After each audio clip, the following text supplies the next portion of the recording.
Hello everyone, welcome back to my channel. आप सब कैसे हैं? आशा करती हूँ कि आप सब स्वस्थ होंगे और मज़े में होंगे। हम सभी को कुकिंग के काम के अलावा और डेली रूटीन का जो काम होता है ना, उसके अलावा भी हमको बहुत सारे और काम होते हैं।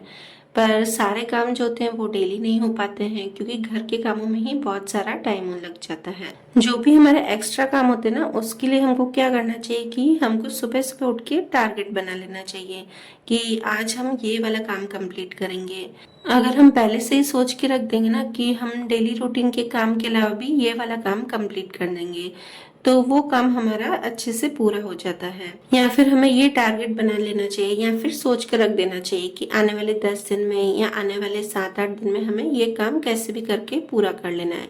तो वो देखना हमारा काम जरूर पूरा हो जाएगा। तो मैं तो भाई ऐसे ही करती हूँ, पहले ही अपने दिमाग में थोड़ा सा सोच के रख देती हूँ कि कल परसों तक मुझे ये काम कैसे भी करके कंप्लीट कर देना है। हाँ, पर ये है कि ध्रुव की वजह से अभी मेरा काम थोड़ा सा डिले होता जाता है। पर फिर भी जितना हो सके, अगर ध्रुव थोड़ी देर भी बैठ जाता है ना, तो थोड़ी थोड़ी देर करके मैं वो काम कंप्लीट कर ही लेती हूँ। पर हाँ, कभी कभी ऐसा भी होता है कि ध्रुव आधे में बैठता नहीं है, तो मुझे वो काम छोड़ना ही पड़ता है और फिर नेक्स्ट दिन या 1-2 दिन बाद ही वो काम हो पाता है। और जैसा कि आपको पता है कि किचन में मेरी मम्मी जी, मतलब मेरी सासू माँ, वो भी हेल्प करवाती हैं।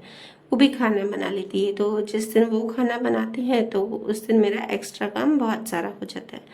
तो आज उन्होंने सुबह ही बोल दिया कि भाई किचन का सारा काम मैं करूँगी, मतलब कि खाना वाना सब मैं बना लूँगी। तो मेरे पास बहुत सारा टाइम बच गया था, तो मैंने सोचा चलो लगे हाथ तो काम कर ही लेते हैं। और मुझे उनके काम करने से इतनी हेल्प मिल जाती है ना, नहीं तो सही बताऊँ मैं ये व्लॉग वीडियो ये कुछ नहीं बना पाऊँ, क्योंकि 3 दिन बच्चों को संभालना और उसके बाद किचन का सारा काम, जॉइंट फैमिली है तो मेरा काम बिल्कुल भी नहीं हो पाता है।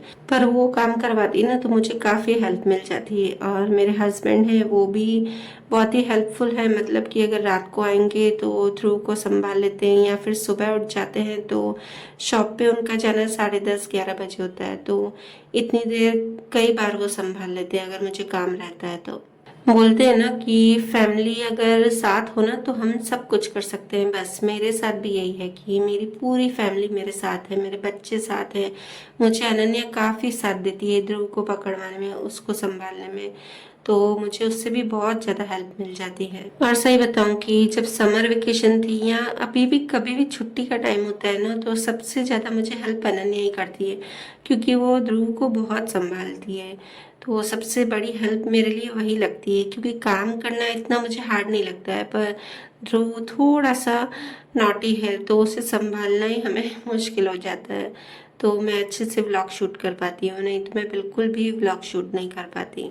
तो मैं बहुत दिन से वैसे ही सोच ही रही थी कि मुझे अपनी ड्रेस स्टिच करनी है, कि जैसा कि आपको पता है कि मैं सारी ड्रेसेस अपनी अपने आप स्टिच करती हूँ। तो आज मुझे बहुत सारा टाइम मिल गया था, तो मैंने सोचा चलो लगे हाथ सुबह सबसे पहले बच्चे स्कूल गए ना, तो उसके बाद मैंने अपनी ड्रेस की कटिंग की और उसके बाद नहा वहा के पूजा वूजा करके और ड्रेस सिलने बैठ गई। क्योंकि फिर ध्रुव उठता है ना तो फिर मुझे वो इतना काम नहीं करने देता है, वो मशीन के पास बार बार आता है। तो जब तक वो सुबह को अच्छे से सोया तब तक तो मेरा बहुत ही फास्ट काम हो गया।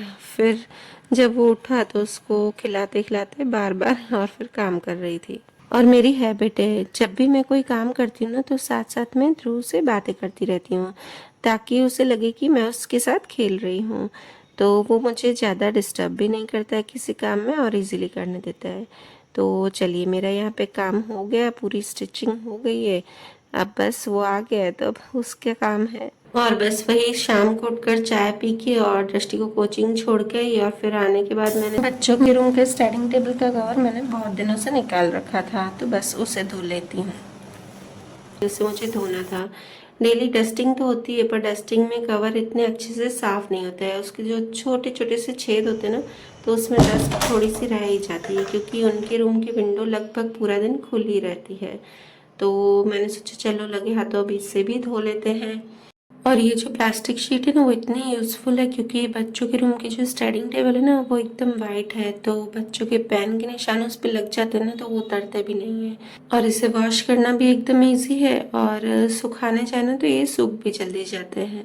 आजकल सभी के घर में यही है कि भाई हम तो ये अपनी मेड से करवाते हैं, हम तो ये काम अपनी मेड से करवाते हैं। पर मेरा मानना तो यही है कि जितना हो सके हम अपने आप काम करेंगे ना, तो उतने हमारे मन को भी खुशी मिलती है और हमारा घर भी उतना ही साफ रहता है, और साथ में पैसे तो बचते ही हैं। और मेड काम अगर करेगी भी ना, तो उसके ऊपर हमें खड़ा ही रहना पड़ता है, बार बार उसे बोलना पड़ता है, नहीं तो वो जैसे तैसे काम कर लेती है। और देखना, अगर आप अपने हाथों से काम करेंगे ना और अपने घर को चमकाएंगे ना, तो आपको इतनी खुशी मिलती है ना। जैसे कुछ लोग बोलते हैं ना कि हमको रात को नींद ही नहीं आती है, पर अगर देखना पूरे घर का काम अच्छे से करेंगे ना अपने आप, तो आपको नींद भी अच्छे से आएगी और आपको बीमारियां भी कम होंगी। और आप अगर कभी भी काम करें ना, मतलब सफाई का काम, तो आप क्या करें, उस काम को छोटे छोटे टुकड़ों में विभाजित कर लें। अगर आपने एक साथ सारा काम निकाल दिया ना, तो वो काम होगा भी नहीं और आपको एंजाइटी भी होगी। उसके बाद उसे साफ करके पूरा अरेंज करके दूसरे ड्रॉर्स का सामान निकालें। इससे क्या होगा ना कि आपका सामान अगर बिखरा हुआ नहीं रहेगा ना, तो आपको एंजाइटी भी नहीं होगी और आसानी से आप अरेंज भी कर सकते हो उसे। जैसे आपको किचन के ड्रॉर्स या वार्डरोब्स क्लीन करने हैं, तो पहले आप 2 या 3 ड्रॉर निकाल दें। स्टडिंग टेबल का कवर भी धुल गया और यहाँ पे पॉटी होल्डर पड़ा था ध्रुव का, तो वो भी मैंने धो लिया है। ये जो पॉटी होल्डर है ना, इतना मजबूत है ना, जब दृष्टि छोटी थी ना, तब मेरी मम्मी ने ये दिया था। उसके बाद ये अनन्या के लिए मैंने यूज़ किया है, उसके बाद अब ध्रुव के लिए यूज़ कर रही हूँ। मतलब कि इसको कितने साल हो गए हैं, लगभग 13-14 साल हो गए हैं, उसके बाद तक ये अभी तक चल रहा है। तो मैंने यहाँ पर स्टडिंग टेबल का कवर धो के सुखा दिया था और साथ में ध्रुव का यहाँ पॉटी होल्डर भी था, तो मैंने सोचा चलो उससे भी अब धो लेते हैं। और उसके बाद मैं अब आ गई हूँ किचन में, क्योंकि कल मैंने घी निकाला था, तो फिर घी के जो ये रिमेन्स बचता है ना, उसकी भी मैं मिठाई बनाती हूँ। तो आइए मैं आपको दिखाती हूँ कि इसकी मिठाई मैं कैसे बनाती हूँ। ये मेरी लगभग 20 दिन की मलाई थी ना, उसमें से जो मैंने घी निकाला था ना, उसका रिमेनिंग पार्ट है। अब आप सोचोगे कि 20 दिन की मलाई में स्मेल तो नहीं हो जाती, तो नहीं, बिल्कुल नहीं। मैं आपको पहले भी बता चुकी हूँ कि मैं मलाई को हमेशा फ्रीज़र में स्टोर करके रखती हूँ, तो इससे आपकी कभी भी मलाई में स्मेल नहीं आएगी। हाँ, पर जब आपको इसमें से मक्खन निकालना हो ना, तो आपको 3-4 घंटे पहले से ही फ्रीज़र में से बाहर निकालना पड़ेगा, ताकि वो जैसे जम गई हो ना, तो वो जमे नहीं, सिर्फ वो चिल्ड ही रहे। तो सबसे पहले तो कढ़ाई में मैंने इसे डालकर और इसे भून लिया है अच्छे से। तो यहाँ पर अच्छे से उसे मीडियम फ्लेम पर भूनना है। उसके बाद इसमें डालना है बेसन, और बेसन को भी डालकर इसमें अच्छे से भूनेंगे। इसमें एक्स्ट्रा घी डालने की आपको बिल्कुल भी ज़रूरत नहीं है, क्योंकि आप इसे जब भूनेंगे ना, तो इसमें से अपने आप घी जो होगा वो रिलीज होता जाएगा, थोड़ा घी इसमें रहता ही है। तो इसके बाद मैंने इसमें 4-5 चम्मच भर के बेसन डाला है, और इसमें साथ ही मैंने डाला है थोड़ा सा इलायची पाउडर। बस बेसन को भी इसमें अच्छे से भूनना है, जैसे बेसन की खुशबू आने लगे ना, तब तक मैं इसे भूनूंगी। और फिर उसके बाद इसमें हम डालेंगे गुड़। आप चाहे तो शक्कर भी डाल सकते हैं, मैंने भी इसमें 1-2 चम्मच शक्कर भी डाली है, क्योंकि पूरे गुड़ की बच्चों को अच्छी नहीं लगती है, फिर बच्चे वो खाते नहीं हैं, इसलिए मैंने थोड़ी सी शक्कर डाली, ज़्यादा नहीं डाली है। बस इसे डालकर और फटाफट से इसे मिक्स कर देंगे, और फिर थाली में मैंने पहले से ही घी को स्प्रेड कर दिया था, और बस इसे थाली में निकाल कर और अच्छे से जमा देना है। और इसे गरम गरम में ही मैं कट लगा दूंगी, ताकि क्या है ना कि जब इसे हम निकालें तो इजीली ये निकल जाए। घी का ही कभी भी रिमेनिंग पार्ट बचता है ना, तो मैं कभी भी इसे फेंकती नहीं हूँ, इसकी हमेशा इस तरह से मिठाई बना देती हूँ। बच्चे एकदम खुशी से खाते हैं, सबको ही बहुत पसंद आती है। तो आप भी इसे एक बार ज़रूर ट्राई करके देखना और मुझे कमेंट्स में बताना ज़रूर कि आपकी ये कैसी बनी। तो चलिए, सारा काम वाम हो गया है, अब थोड़ा सा अपने लिए भी टाइम निकाल लेते हैं। दृष्टि को मैं डेली धूप में छोड़ने जाती हूँ ना, तो मुझे कुछ ना कुछ फेस पर लगाना ही पड़ता है। मतलब मैं अच्छे से फेस को कवर करके तो जाती ही हूँ, पर फिर भी इतनी धूप होती है ना, उस टाइम 3:45 बज रहे होते हैं, तो फेस को थोड़ा सा तो केयर करनी ही पड़ती है। तो आज मेरे पास केला पड़ा था, तो आज मैंने केले का फेस पैक बनाया है। तो केले को बस मैंने यहाँ पर अच्छे से मैश कर लिया है, और उसके बाद मैंने इसमें डाली है बेसन और दही। अगर आप दही के लिए कम्फर्ट हैं तो आप दही डाल सकते हैं, और अगर आप नींबू के लिए कम्फर्ट है तो आप नींबू भी डाल सकते हैं इसकी जगह।